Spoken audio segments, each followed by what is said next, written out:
Thank you, Deona. My name is Russell Gillette. I'm here to talk about recommendations to avoid another corporate groupthink situation like the Ford Pinot gas tank flaw. According to the textbook Working in Groups, number one, prevent it from happening in the first place.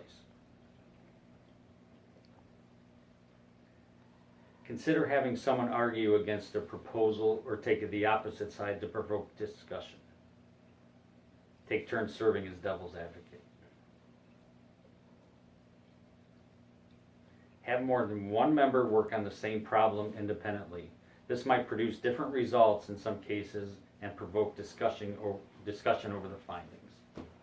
The more people you have working on the same situation, you might have 2 or 3 different answers, which means there's more to discuss.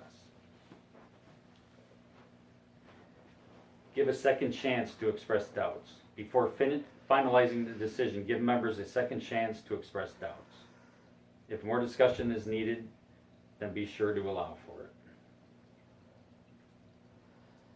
Get an outside review from a neutral party. A review from an outside party who will not be affected by this decision is a way to ensure that the right decision is made. Getting 2 or 3 outside reviews is even better and will result in more information the group can use to make their decision. Use effective consensus reaching techniques. Voting, consensus, authority rule are some consensus reaching techniques.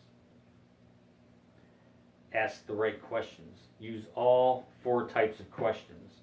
Questions of fact, conjecture, of value, of policy. Are we making the right decisions?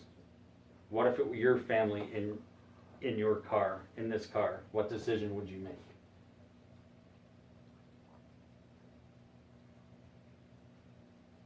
Who came up with this design in the first place? You can see how close the gas tank is to the bumper, and there's no crunch zone. You get rear-ended with this weak bumper, it gets crushed. And the gas spills, the gas tank goes over the axle.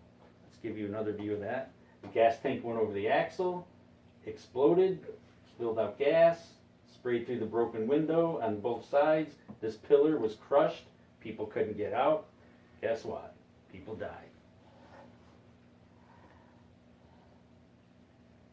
Ford did a profit loss analysis and decided that instead of fixing the problem, they would absorb the cost of the lawsuits because they thought that would be less expensive.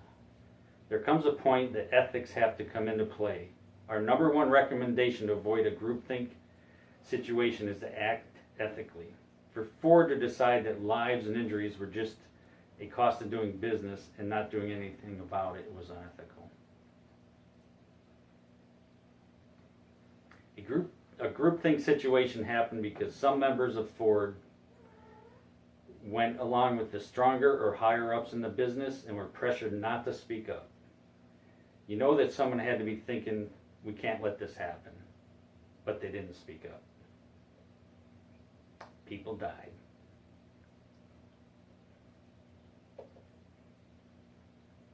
We recommend the NHTSA, the National Highway Traffic Safety Administration, gets involved sooner. As soon as there is a hint of a problem with the vehicle, according to Wikipedia, the Pinot, which was introduced in 1970, was finally, in 1977, subject to the largest recall up to that time.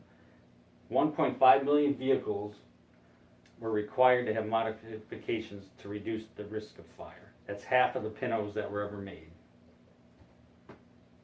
Our final recommendation is that before you put a Pinot under your tree this Christmas, be sure it has the modifications done. Secondly, I think that we need to learn from our mistakes, learn from the past. The Pinot came out in 1970, and they built them for many years. And there was also a Ford gas tank problem in the 60s with the Ford Mustang, whose gas tank was just bolted into the trunk. If you took out the gas tank, there was no trunk floor. Mustangs got rear-ended, The gas tank got pushed into the passenger compartment because there was no barrier to keep it out.